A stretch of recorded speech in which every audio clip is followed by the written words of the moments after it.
Right, so as I mentioned before, this is the wheel, the Logitech G29, and I have to say I thought it was just a rip-off until I actually got it, and it's got leather. I mean, it's better steering wheel than I've got in my car, and there's enough buttons on there to put just practically anything on. To replace the keyboard or as a secondary to the keyboard. So I set this up. It's on a business machine. I've got a few PCs, but this one has got the best card in it, a Ryzen something or other. The reason for that is a friend of mine who's a gaming geek built it for me and then put one of his old cards in it. So I mean, the graphics are pretty good.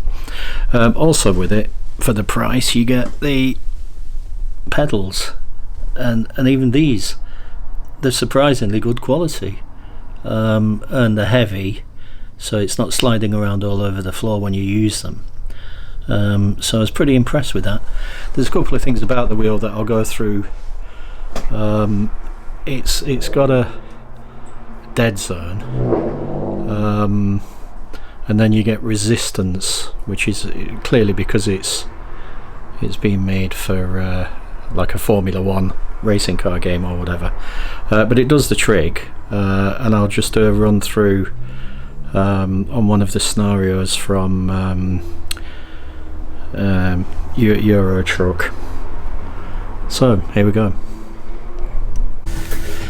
Right, so this I've mapped the buttons, and I'm just selecting now a job, which is basically you go through this list, and then you find a job which they'll pay you within the game some money for. I mean, I'm not so much interested in this, but you can't just, or if you can, I haven't found a way you can just drive. So there doesn't seem to be any practice. So here we go. So this one is Glasgow to Birmingham. There doesn't seem to be any practice mode. So all I'll do, I've set this up very simple, so it's automatic, and you just press the accelerator to start it up like this, like so, and then you set off and basically follow the GPS all the way around. Right, so the wheel obviously is 1,000 times better than trying to do this with the mouse, and the one thing, I mean, there's a lot of settings that you can alter and adjust, and I think one of the things I've got to do is somehow desensitize it, because I think it comes pretty much set up. I think the wheel comes pretty much set up for like Formula 1 or whatever. So it's highly sensitive at the moment. So there is a little bit of a dead zone as well. So there's some play in the wheel where nothing happens. So you can. I've seen the thing to remove that, but I just haven't done it yet. However, the wheel does make a big difference compared to using a mouse and keyboard. And what I've done is I've mapped various settings that I find useful. So left and right indicator, left and right views. The mouse now I use for. Oh, I've also put the forward view on. I'll show you that in a sec. And also the mouse, you can quickly look left and right just by moving the mouse, whereas before that was the steering. So I've got a number of machines in the office, and I just know that this one, the one that I'm doing this on, has got the best graphics card in it. It's still a business machine, but it was built by a friend of mine who's Geekmeister General. And what he did is, when he built the machine, he put one of his, because he's a gamer, he put one of his old gaming cards in it when he upgraded his own. So this is the best one, so I've set it to the best quality that this card can handle. I think it's called a Ryzen something or other. It's got loads of memory on it and whatever, so it's good for graphics. Of course, at the moment, graphics cards are expensive because people are using them to mine Bitcoin.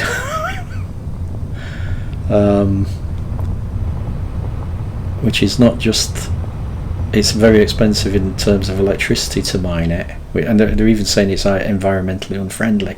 Right, so I've also got the pedals, so I can brake.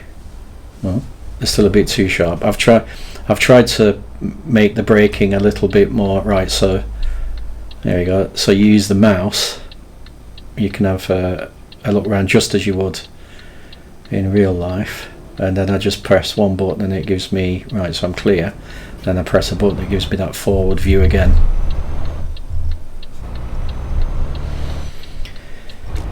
And there we are, we're out on the open road. You've got all your mirrors, but every time I use them, well, it kind of distracts you a little bit, and I think that's because the steering wheel's too sensitive. I mean, if I use this steering wheel 1,000 times on this game, it will be as new, because there's hardly any motion required to turn the wheels. But I think that's just a setting, and I'm not au fait with the settings at the moment. And there's hundreds of settings you can. I mean, I need to read the manual, and I'm not particularly good at stuff like that. Not for games anyway, or well, not for anything really. I prefer to have a play around, but there are some things that you just need to. You've just got to look up. So here we are. We're out on the open road. I've noticed there's a lot of sunflowers. So whoever's written it, they're probably in Germany, because there's loads of fields. I used to live in Germany, so there's loads of sunflower fields. I mean, I'm guessing they make, well, presumably sunflower oil out of them, or they farm them. The roads are kind of perfect. You don't get any potholes. Not that I've come across anyway so far. You don't get any potholes. But the signage and all the other aspects are the same. And one point is, this isn't a simulator, it's a game.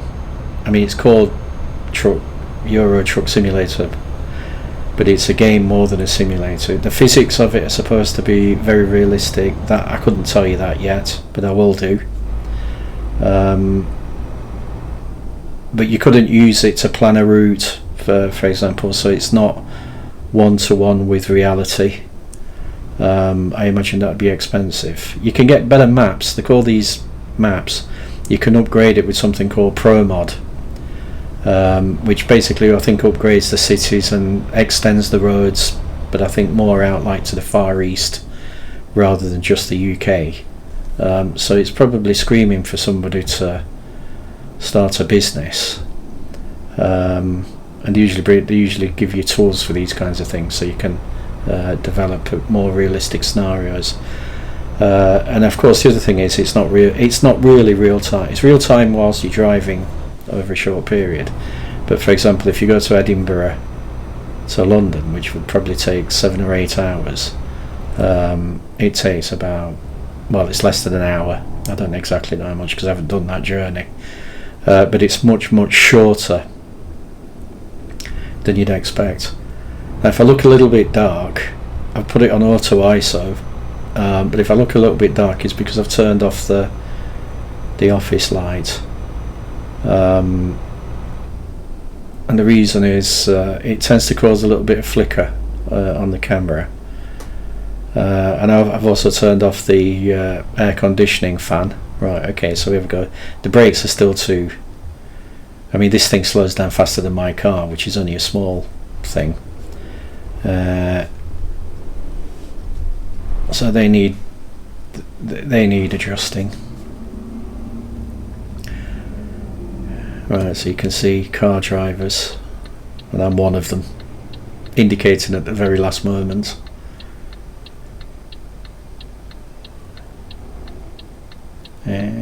Oh, here we go. He looks as if he's slowing down. Yeah. Right, let's go again taking it out wide, crossing, probably using too much space, but then if you look in your left mirror you can then see how close the trailer was to the corner, and I've caught the trailer on a couple of occasions now, so I'm probably driving wider than I need to rather than not driving wide enough, and that's probably a skill that experienced lorry drivers probably think nothing of, but when you're new to something, these are the kinds of things that you really need to get used to through experience.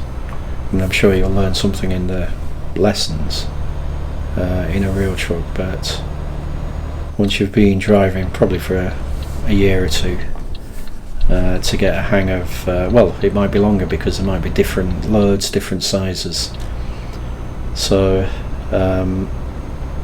no amount of training and education can replace years of experience, and that's the same in flying as well, or any other endeavour, I guess. But you've got to start somewhere, and that's one thing you've got to remember. Everybody starts from the beginning. I don't know whether you get any leeway for that. You've got to obviously earn your spurs, whatever job you do. But at the end of the day, that's the challenge. And if you, it's like I said, I think in my first vlog, when you do something new, there's like a curve where it's exciting because you're learning it. Then there's some trepidation as you build up your initial experience, and then after you've been doing it for some years, you kind of like peak and then find it perhaps boring. And so the thing to do there is to somehow keep it interesting. I don't know, everyone's individual, and has their own ways of doing these things, or some people just don't, they're just bored with it, whatever job you do, and eventually you're going to get bored with any job. I imagine that if you were every job seems glamorous at the beginning. My next door neighbour was a professional football player, and he basically he didn't play in the Premier League, but he played at a high level relatively, and he said, when you get up at 10 o'clock in the morning, you've got a bit of a niggle, or your muscles are out, you're still expected to train. You train hard through the winter in all weathers. So it's not as glamorous as you think it is. Being a fighter pilot's not glamorous. Certainly being a long haul holiday jet pilot's not glamorous. I mean, don't get me wrong, they're important jobs when things go wrong, but it's the attitude that you put towards the job, whatever it might be, that keeps you in tip-top condition and able to do it safely. And I imagine that HGV is I imagine that driving an HGV is every bit as challenging as flying a 747. Apart from a 747's 400 tons. Amazing how they get off the ground, really. So, I'm not cutting this one short because I do want to show you, well, not just to show you, but I enjoy playing the game. So, is it worth getting? I think it is. It gives you an idea as you build up the levels, and I've only had this a week. As you build up the levels, they're throwing more things. So for example, I've been now to to France, where I had to refill the fuel. I mean, you don't have to actually do anything. You just drive into the fuel station, petrol station as we call it. In fact, you'll notice if you look as we pass this station here, there'll be green things on the. But you see that those two green things, you just drive through those, and then you have to press the return button, and it fills up with fuel, and then it will say you have to stop for a rest. So then you stop to the nearest. It tells you where everything is. It's a little bed sign, very similar to what you get on the tachograph. And of course, you don't have to wait there for 45 minutes. You just press a button, and then either it becomes night or it becomes day. That's another thing. A lot of the scenarios are at night,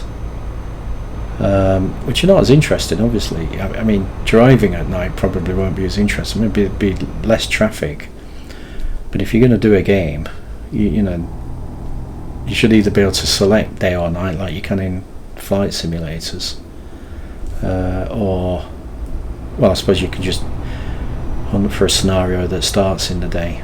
This is a relatively long scenario, and we're not even halfway through it yet. I think in total it's about 35 minutes. But for gamers, you don't want to spend hours and hours driving what's effectively like we are now down a motorway.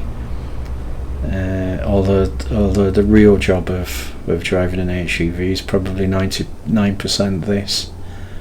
So if you don't like this, you might not like being a lorry driver. And I guess the hard work comes when you get to your destination and you've got to turn into tide. Here we go, there's another thing. If you've got to turn into tide depots or down country lanes or whatever, then that's where the real experience comes in.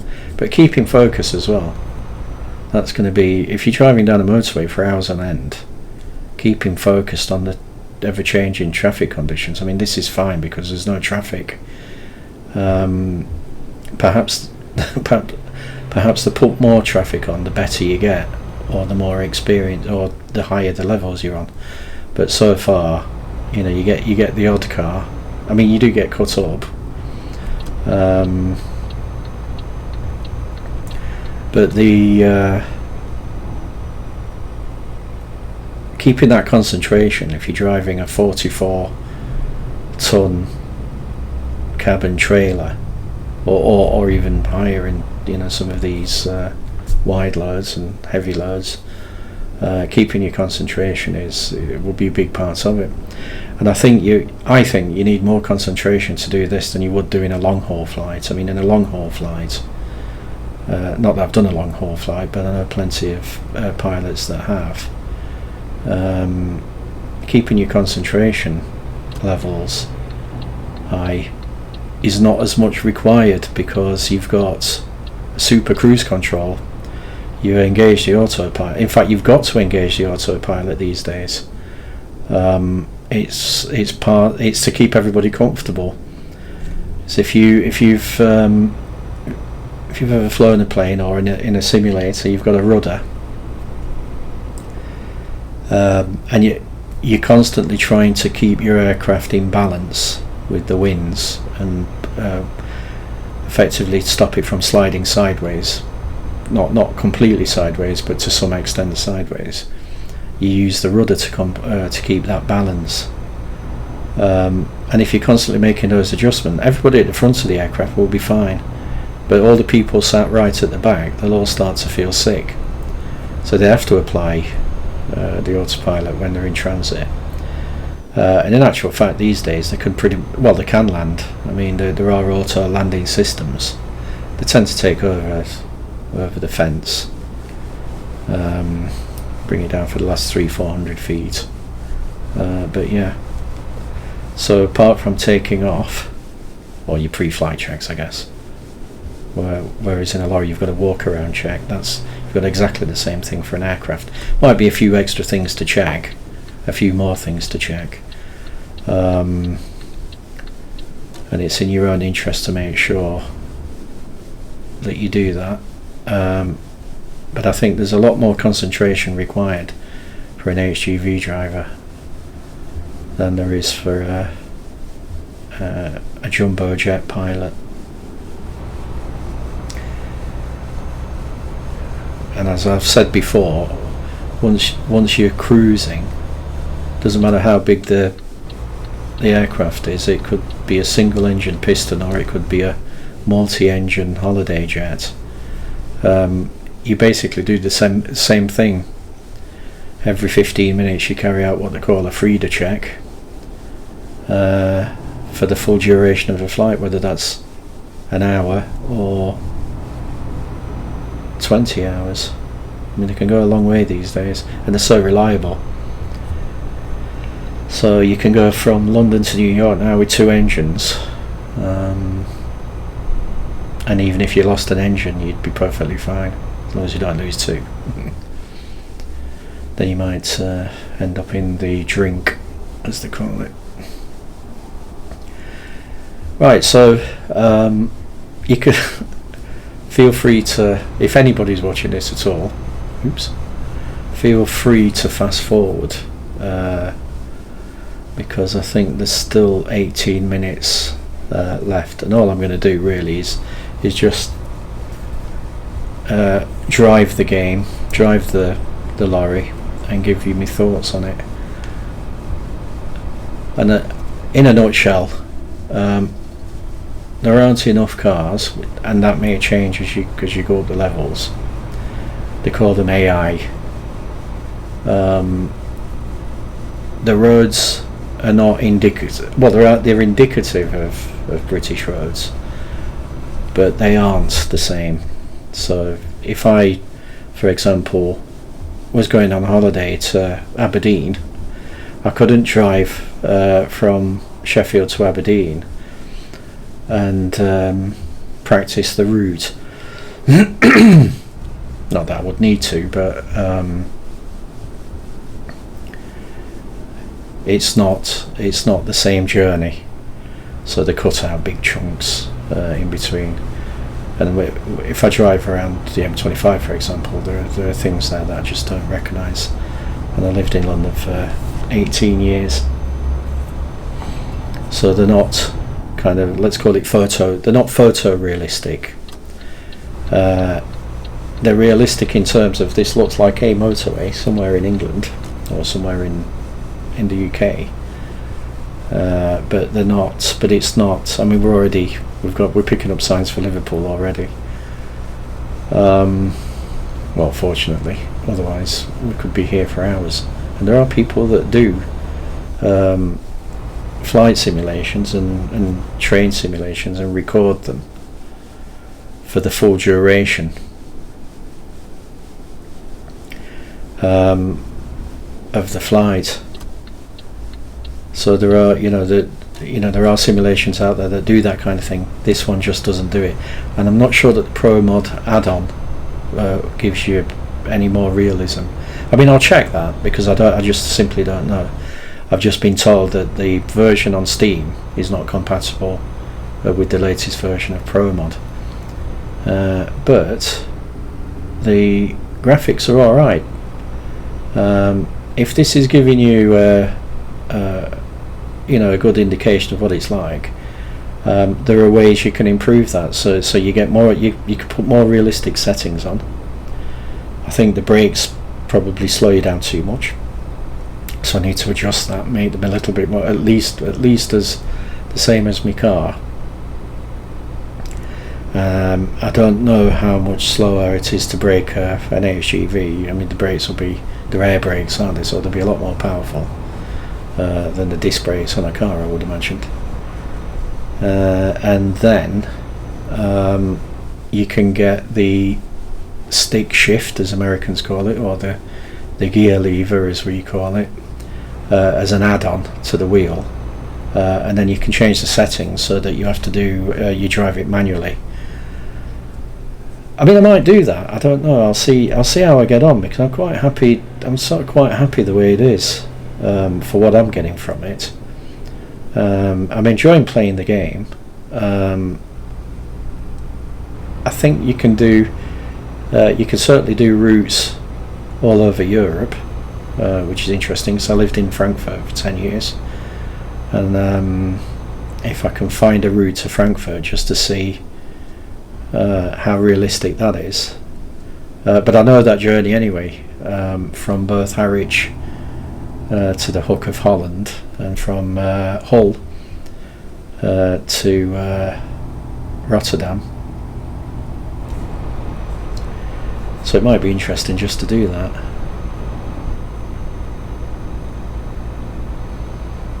So here we are, 14 minutes left if you've still got the stamina.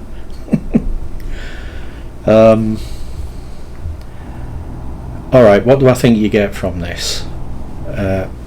Well, with the wheel and the pedals, you get a pretty good control of the vehicle. How realistic it is, I'll have to tell you later when I've driven a real one. And like I said, I'm still waiting for my provisional. That's been away a couple of weeks now. But I did do it by paper. Apparently you can do it online, or you can certainly do the car one online.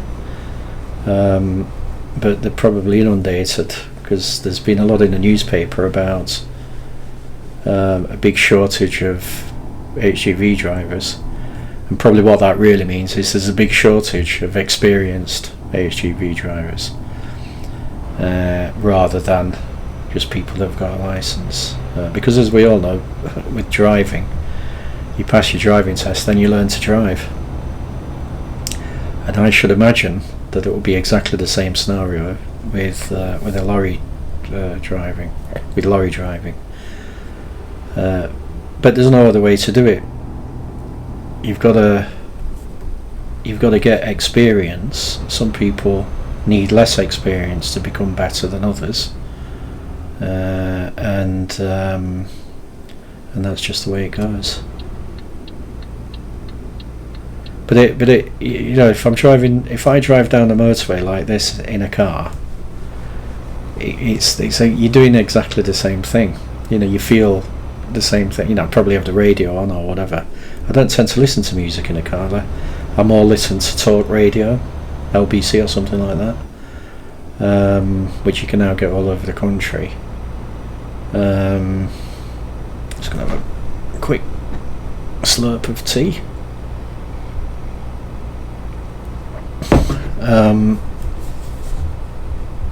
But it's the same. I mean, of course, you're a lot higher up. Oh, you can do this, by the way. Let me just show you this if I can. Oh no, I better not. I don't want to crash because I'll have to do the whole thing all over again. With the mouse, you can move the view up and down. This view is kind of you sitting, quite a way back. I don't think that's particularly realistic. And you don't get much apart from that left-hand mirror. You don't get much on the left-hand side.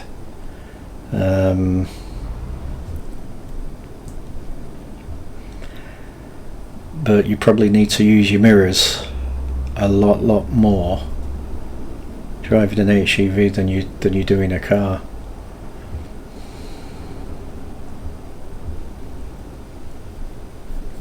Right, so this is now, so we've picked up the signs for Birmingham.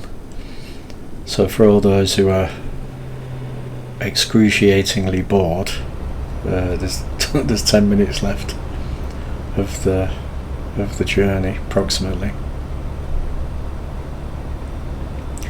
But I think the graphics are quite good as well. So you don't. Oops, I'm going drifting.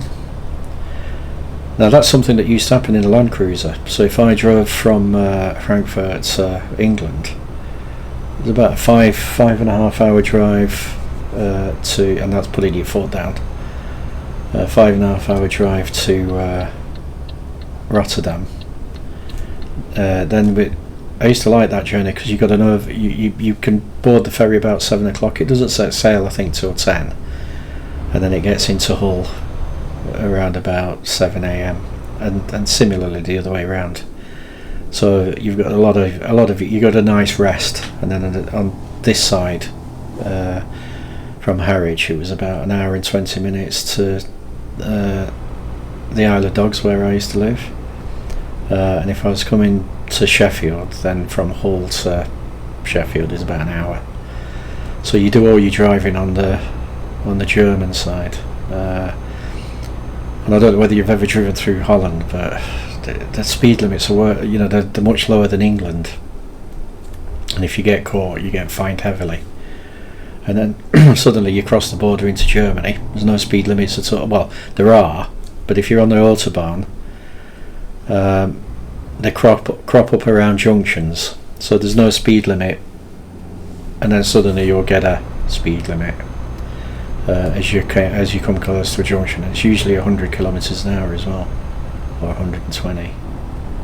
And then they have all sorts of other weird things as well, like the sign, I think it's by NASA, and it'll be a speed limit. Well, I used to slow down. I had a Porsche then, and I used to whiz up and down the motorways until I got caught a few times. Then I had to be a bit more careful. And if you've got a speed limit sign that says by NASA, it means when wet. I think that means when wet. Or if it's been raining, you've got to slow down to whatever that speed limit is. So I embarrassed myself on a few occasions with that one. But that's the odd thing. You go and live in Europe. I don't know what it's like now with Brexit, but you go and live in Europe. You've got your EU driving licence, but the rules are different. I mean, Germany, you had to give way, if you were driving down the main routes, you had to give way on the States to cars coming from the right. I learned that the hard way. Obviously go around the roundabouts in a different direction, and that's a difficult habit to kick. So, but I've driven all over Europe. Practically went everywhere by car because ironically, my wife, ex-wife now, she was frightened of flying.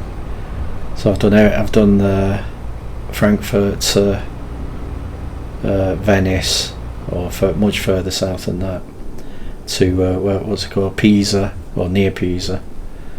I've driven from Frankfurt to Gdansk, which is about a 16-hour drive. It shouldn't be, but there's no, apart from, well, there is one nice motorway, which is a toll road, which they charge bobbins for. But once you're off that, it's kind of like country lanes. Bits of dual carriageway every now and again. It was a nightmare driving through Poland. The best place to drive in Europe is Germany. I mean, even I drove to Paris, and as soon as you cross the border, you're stuck to 100 kilometers an hour. Most of the roads I've driven on are around about that, which is nothing really. I mean, I know it's 70 here, but it's kind of unofficially 80, possibly 90. Or less and less so with the cameras now, but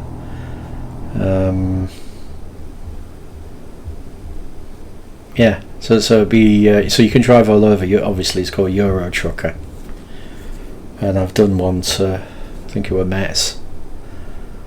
It was the very strange roads in Europe. I think the people that have written this game are Europeans, because we've got long slip roads, and we need them. But on this game, they've got these really short ones with uphill, sections, and this is very typical of Germany, or in parts of Germany. 1 minute you're doing 140 miles an hour on the A3, which is the autobahn that runs practically all the way down Germany, and then the next minute you've got to brake hard to come off on what amounts to a 150 metre slip road. So that can cause an embarrassing situation to develop if you haven't got your wits about you. Right, I'm slowing down a bit here. Where are we? That's Birmingham. And there's the M5. Right, so I'm coming off. That's another thing, you need to keep your eye on the GPS. I think you do get something from these long bit, well, not long bits, but longer bits. If you're going to do a drive that takes 37 minutes,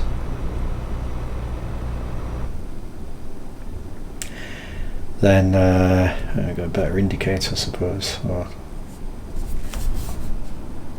let's not bother. See how the brakes look like some. Mind you, you probably need to be slow. I mean, you'd whiz around this on a car, but you see how short the slip roads are, whereas normally it'd be like 3/4 of a mile. There we go. Right, so we're driving now into Birmingham to tip, as I hear people say. And then it's only at the end of the journey where you get a chance to reverse into a bay or whatever, and the wheel definitely makes a big difference there.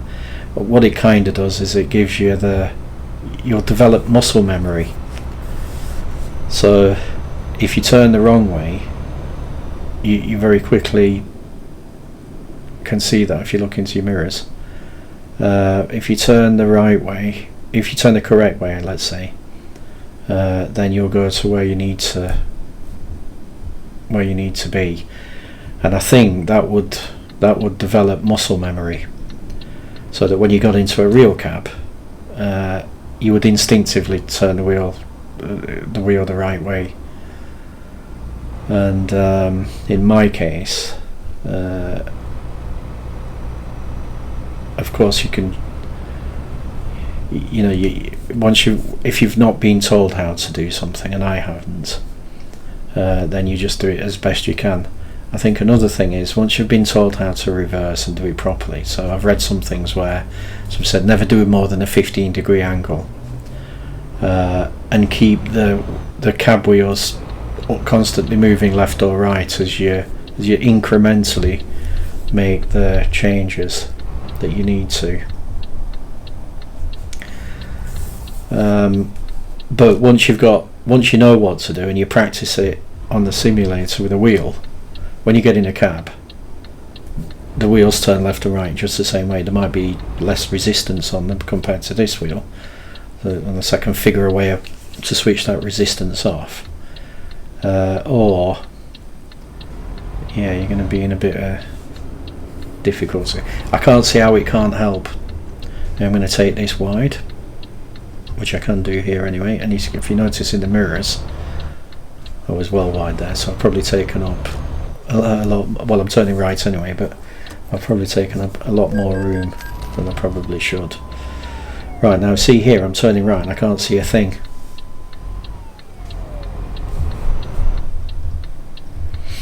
Right, okay, so the drop-off point, and this is an easy one, so I don't have to read. Little message comes up. I don't have to reverse into this one, and that's a shame. So this is probably not likely to happen too often in real life, but normally you'd reverse into a bay. So this one's just a drive straight in, and then it goes green when you've got the trailer in the right spot. There you go, it's gone green. Right, so that's it. There's not a lot more to say about that. I mean, 37 minutes. Okay, it tells you you've done excellent. You earn this money for various reasons, and that's the game level. So I'm on level 11 now. I'm a skilled worker. So there we are. Thank you very much. And I'll just switch it off. Okay, right. Well, whether you enjoyed it or not, I'm not sure, but hope you found it in some way interesting or useful.